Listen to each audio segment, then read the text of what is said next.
Bonjour et bienvenue sur le podcast La quête de l'équilibre, le podcast qui tend à harmoniser notre vision de la vie et à faire naître notre paix intérieure. Je m'appelle Nathalie, je suis astrologue et autrice et j'ai créé ce podcast afin de vous partager des réflexions et des observations que j'ai pu faire sur divers sujets de la vie, tout en faisant le lien avec mes connaissances astrologiques. Ce qui me fascine le plus dans ce langage astral, c'est la compréhension du potentiel de l'individu. Démystifier l'astrologie en la mettant en corrélation avec des situations qui arrivent à chacun d'entre nous est à mon sens la meilleure manière de rendre ce langage accessible au plus grand nombre. Bien évidemment, je vais continuer à faire des podcasts portés uniquement sur les transits planétaires et les phases lunaires, mais je trouve intéressant d'incorporer d'autres sujets, car si l'astrologie est un outil merveilleux pour la compréhension de soi et des autres, c'est uniquement lorsqu'elle sort de son contexte purement théorique, afin d'être observée dans la vie de tous les jours, qu'elle devient vraiment utile. Sur ce, je vous souhaite une belle écoute et n'hésitez pas à partager ce podcast. Bonjour, j'espère que vous allez bien. Je suis vraiment très heureuse de vous retrouver sur ce format de podcast. Ça fait vraiment longtemps que j'en ai pas fait. Alors je vais tout vous expliquer. Je vais vous expliquer aussi pourquoi le nom du podcast a changé, pourquoi le nom de mon compte Instagram a changé, et je vais aussi un peu me présenter parce qu'il y a peut-être de nouvelles personnes qui me suivent. Alors, je m'appelle Nathalie et j'ai créé mon activité en tant qu'astrologue en 2020, pendant le confinement en fait. Pour tout vous dire, avant je travaillais dans une société, j'étais comptable client. Donc on est bien loin de tout ce qui est relié à l'astro. Mais bon, ça faisait un moment que l'envie de travailler à mon compte me titillait. Mais c'est vrai que je n'avais pas vraiment de projet précis, hein. J'ai fait un peu de photographie, j'ai fait aussi un peu d'événementiel. Mais rien qui me met envie de rester dans ce domaine. Donc en attendant, faut bien manger. J'avais un job que j'aimais bien d'ailleurs, hein, de comptable client. Et à côté de ça, j'étais intéressée par l'astrologie parce que j'ai découvert sur YouTube Roland Legrand, que vous connaissez certainement. Il fait des vidéos vraiment très intéressantes sur YouTube. Et par curiosité, je lui ai commandé un thème astral. Et ce thème était criant de vérité, sachant que Roland Legrand fonctionne en vidéo, ou en audio, mais moi j'avais pris la vidéo. Donc on lui envoie nos informations de naissance et lui, il fait l'analyse. Donc c'est comme ça que je fonctionne moi aussi aujourd'hui. Et je trouve ça plus intéressant que l'entretien parce que au final, un entretien d'1 heure, on ne donne pas des informations pendant 1 heure, ce qui est logique puisque le but d'un entretien, c'est qu'il y ait un échange. Et du coup, à mon sens, c'est moins qualitatif pour la personne plutôt que le fait d'avoir un audio, de l'écouter quand on le souhaite et de poser ses questions par la suite. Enfin bref, c'était une petite parenthèse. Pour vous la faire courte, j'ai commandé plusieurs analyses et j'ai été bluffée, j'ai voulu savoir faire pareil en fait. Donc je me suis inscrite à une formation que j'ai commencée en août 2019. Et j'ai lancé mon Instagram dans la foulée en novembre 2019 parce que à l'époque, il n'y avait pas beaucoup de comptes sur l'astrologie et en tout cas pas beaucoup sur la manière dont j'ai envie d'aborder l'astrologie. Donc au fur et à mesure, voilà, j'ai créé ma communauté et je me suis mise à mon compte au mois d'avril 2020. J'ai créé mon site et ensuite je me suis embarquée dans une sacrée aventure. En gros, ça fait un peu plus de 2 ans maintenant que je travaille quasiment tout le temps en fait.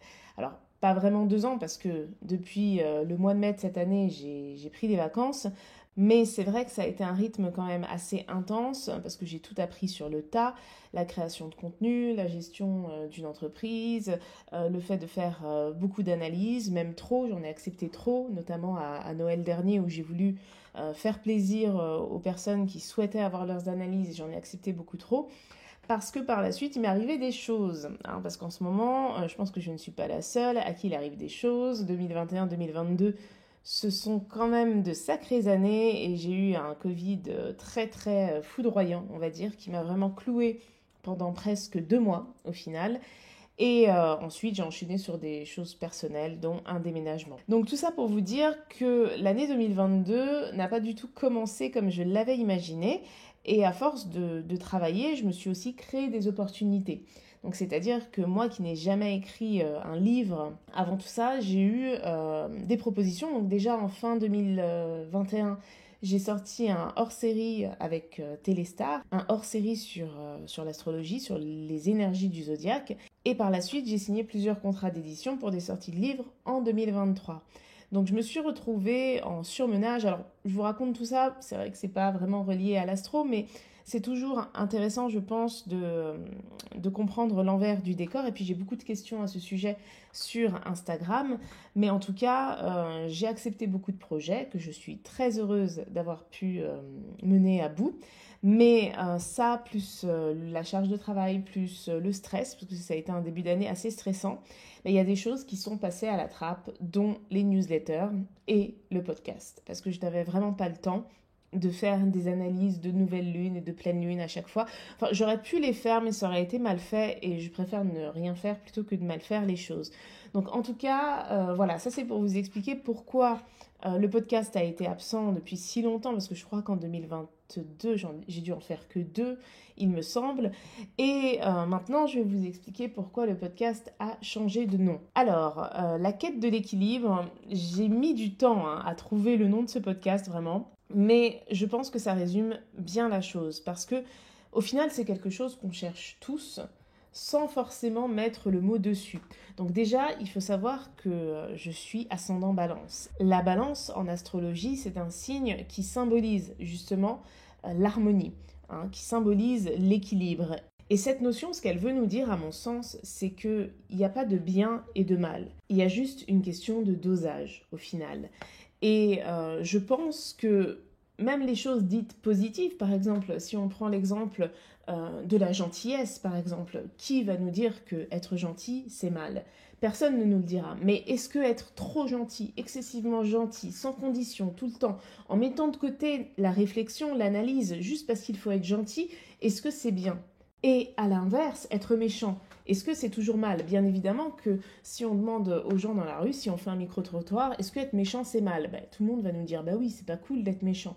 Mais est-ce que parfois, c'est pas aussi formateur d'avoir une attitude méchante pour faire apprendre des choses? Par exemple, si vous questionnez un enfant qui va être privé du 3e bonbon qu'il souhaite prendre, je sais pas moi, 2 heures avant de manger, et que sa mère, par exemple, lui dit non, pour l'enfant, c'est méchant. Mais est-ce que c'est mal? Donc, vous voyez, cette notion d'équilibre qui est reliée à la balance, elle veut nous dire qu'il n'y a pas de bon ou de mauvais, tout est à prendre, mais tout doit être dosé. Et je trouve que la définition même de l'astrologie, ça devrait être ça au final, parce que quand on parle des signes du zodiaque, à chaque fois, et il n'y a pas de contre-exemple à ça, c'est vraiment toujours pareil, à chaque fois que je parle en story ou sur un post même des signes du zodiaque en détaillant des qualités ou des défauts qui sont attribués à ce signe, et donc à cette énergie, et non aux personnes natives de ce signe, parce que c'est très important, ça ne peut pas louper. Il y a toujours plusieurs personnes qui viennent me dire « mais moi je suis bélier, mais je suis pas comme ça.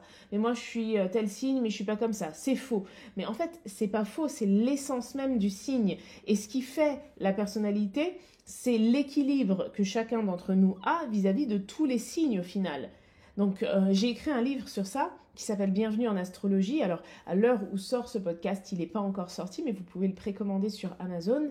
Il s'appelle Bienvenue en astrologie aux éditions Good Mood Dealer. Et justement, je suis très fière de cet ouvrage parce que j'ai expliqué à ma manière comment on a tous un peu de chaque signe en nous sous forme de conte, ce qui pousse justement le lecteur à lire tous les signes et à commencer par le bélier et à terminer par les poissons.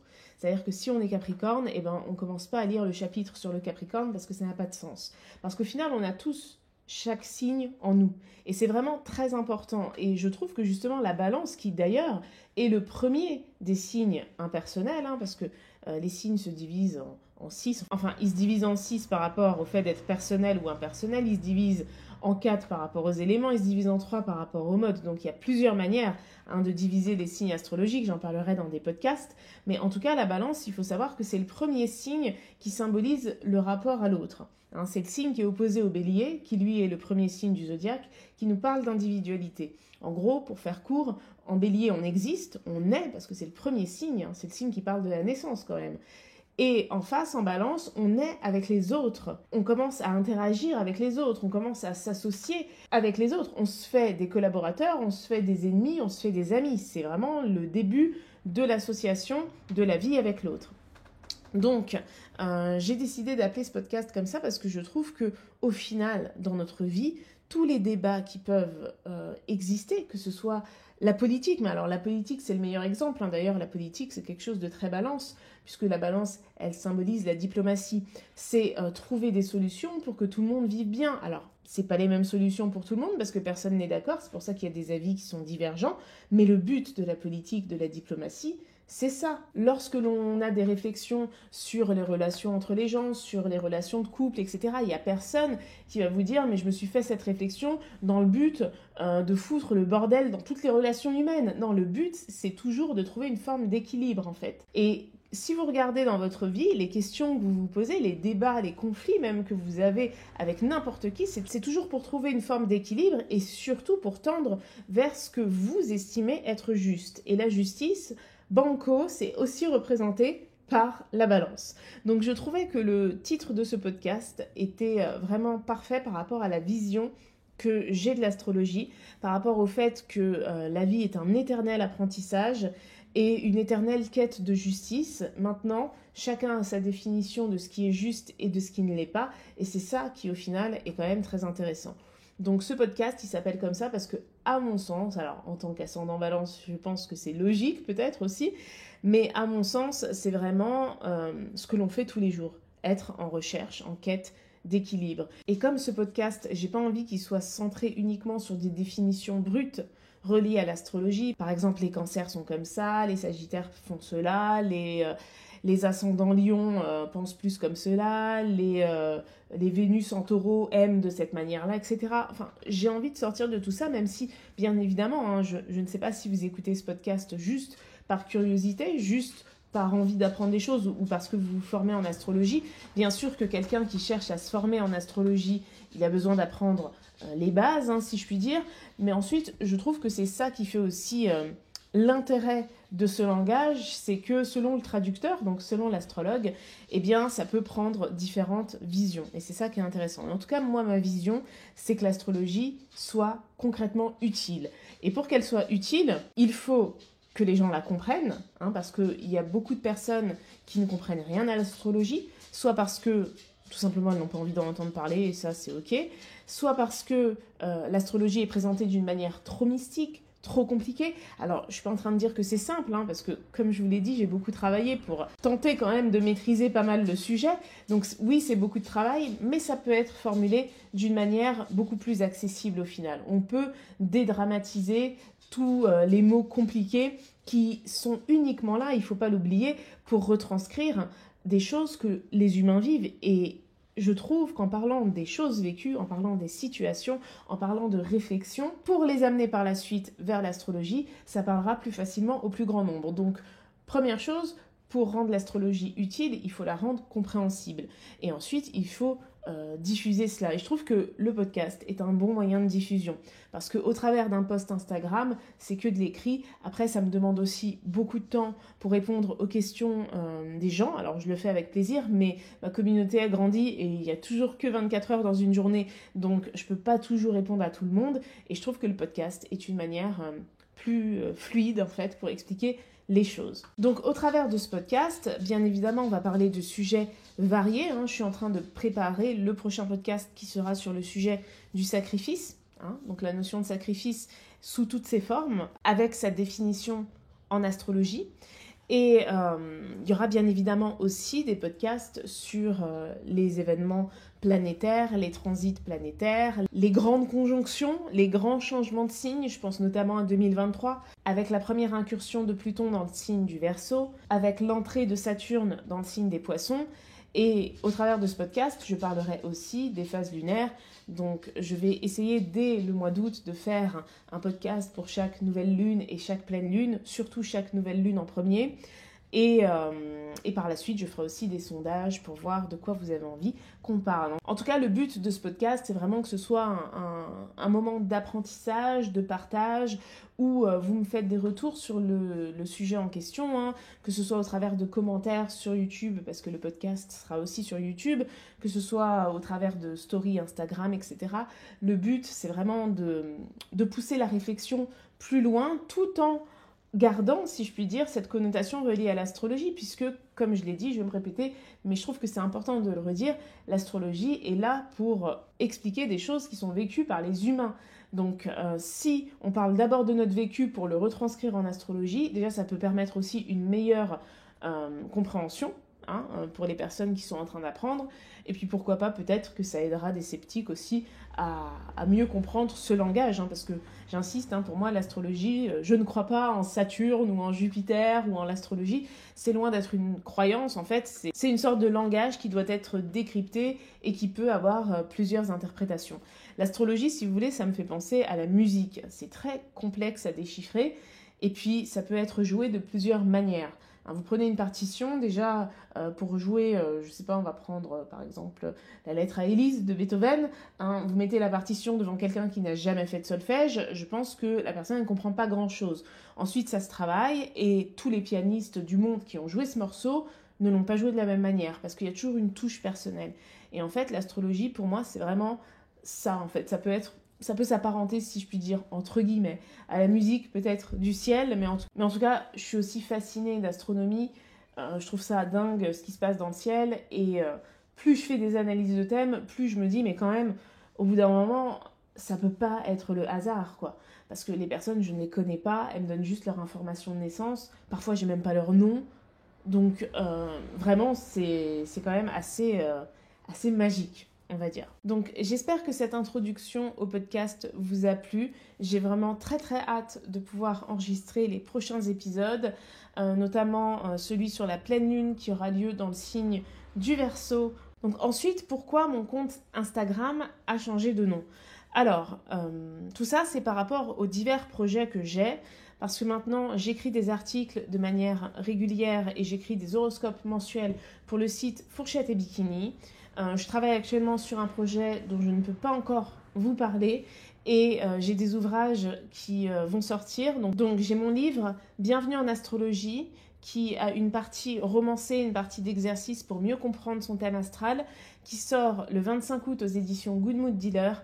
J'ai mon agenda astrologique 2023 qui sort aux éditions Marabout. Alors il devait sortir le 10 août, mais comme on vit dans un monde où rien n'est certain depuis qu'il y a eu le Covid, enfin rien n'était certain déjà avant, mais on s'en rend un peu plus compte depuis qu'il y a eu le Covid. Donc l'agenda il sort le 31 août aux éditions Marabout, et c'est un agenda qui permet vraiment de suivre son année 2023. C'est un agenda qui va de janvier à décembre et qui décrit tous les grands transits planétaires, et vous avez dans cet agenda une petite note à chaque fois qu'il y a un transit planétaire. Donc vous n'avez pas besoin d'aller chercher sur Astrothème quand est-ce que Mars, que Vénus, que Pluton, que Saturne, etc. rétrograde ou change de signe. Vous avez toutes les infos dans l'agenda. Et j'ai 2 autres ouvrages qui vont sortir durant l'automne, je vous en parlerai plus tard. Et par rapport à cela, je me suis dit que c'était mieux de mettre mon compte Instagram à mon nom. Parce que je réalise à force d'écrire que j'ai toujours envie de garder vraiment l'astrologie comme étant le socle de ce que je raconte, parce que c'est ce qui m'a aidé à développer déjà toutes ces opportunités. C'est vraiment génial, et puis ça me donne envie d'aller plus loin en fait, d'aller vraiment plus loin, de travailler sur d'autres projets.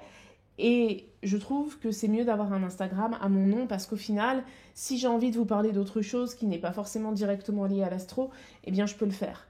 Ça ne fait pas hors sujet. D'ailleurs, pour les personnes qui me suivent depuis longtemps, vous savez très bien que je suis passionnée par les animaux. J'ai un chien qui s'appelle Etna, qui est un peu la mascotte de mon compte. Des fois, on se demande à qui appartient le compte. Et puis, j'habite à la campagne où il y a des animaux, dont un mouton aussi qui est en train de me piquer mon compte, qui s'appelle Litchi, et qui est juste trop adorable. En fait, c'est un petit agneau que j'ai dû nourrir avec son frère Pamplemousse pendant plusieurs mois. Donc bon, oui, vous êtes bien sur un podcast d'astro, mais je suis obligée de parler d'eux. Si vous me suivez sur Instagram, vous les voyez vraiment très régulièrement. Et donc du coup, j'ai envie de me sentir libre, si j'ai envie de poster une photo sur les animaux, si j'ai envie un jour, pourquoi pas, de me former à la communication animale, et puis si un jour j'ai envie de parler aussi des chevaux, parce que je vais m'inscrire enfin à l'équitation, ça fait 30 ans que je rêve de ça, donc là ça va enfin être possible. Donc vous voyez, j'ai envie de me sentir plus libre sur mon compte, et je pense que c'est l'évolution même en fait de la chose par rapport à mes objectifs qui aujourd'hui évoluent de plus en plus. Donc ça c'est la première chose. Et le site a changé de nom parce que le compte change de nom, le site change de nom, et à la base, je devais refaire mon site, même avant d'avoir l'idée de changer de nom. Donc voilà, c'est une nouvelle image de marque, hein, quelque part, que je suis en train de construire, mais je pense que là, je suis vraiment alignée avec ce que je veux transmettre. Hein. Un jour, je vous parlerai peut-être un peu de mon thème, mais il faut savoir que j'ai Vénus, et Vénus, chez moi, c'est le maître d'ascendant, puisque je suis ascendant Balance, en tout cas en astrologie traditionnelle, parce que moi, j'utilise aussi Vesta, et c'est aussi le régent de mon signe solaire, parce que je suis du signe solaire Taureau. Donc en astrologie traditionnelle, Vénus représente le Taureau et la Balance. Donc en étant Taureau ascendant Balance, forcément, je suis quand même pas mal vénusienne, et j'ai Vénus qui se trouve en maison 9. Et la maison 9, c'est la maison du Sagittaire, c'est la maison de l'expansion, c'est la maison de la transmission, c'est la maison de l'apprentissage.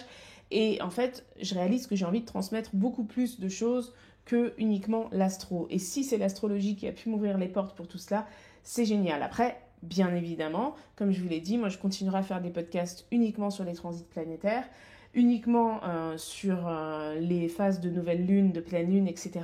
Mais j'ai pas envie de parler que de ça. Donc voilà, je pense que je vous ai tout dit, je vous ai présenté le podcast, je vous ai expliqué pourquoi j'ai changé de nom sur Instagram. N'hésitez pas si vous avez des questions, si vous avez des idées de sujets aussi pour les podcasts.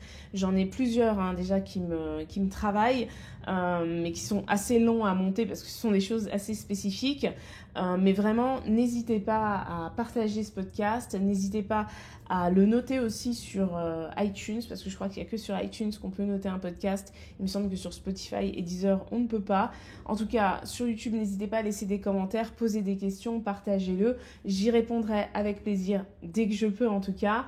Et c'est surtout que ce podcast, au final, alors bien sûr, on ne va pas planifier ensemble les dates des pleines lunes et des nouvelles lunes, mais pour le reste, pour les podcasts sur des sujets tels que le sacrifice, comme celui que je compte faire prochainement, eh bien, on peut en parler en amont. On peut même aussi, pourquoi pas, le construire ensemble au travers de témoignages sur Instagram, etc. Donc, ça peut être vraiment très intéressant. Et puis, ce qui est bien avec ce genre de procédé, c'est qu'au final, vous apprenez des choses, mais moi aussi, j'apprends des choses. Et ça, c'est plutôt cool. Voilà, donc j'espère que vous avez apprécié ce podcast. Je vous dis à bientôt. Je vous souhaite une excellente journée, soirée, nuit, selon le moment où vous écoutez ce podcast. Et je vous dis à très vite.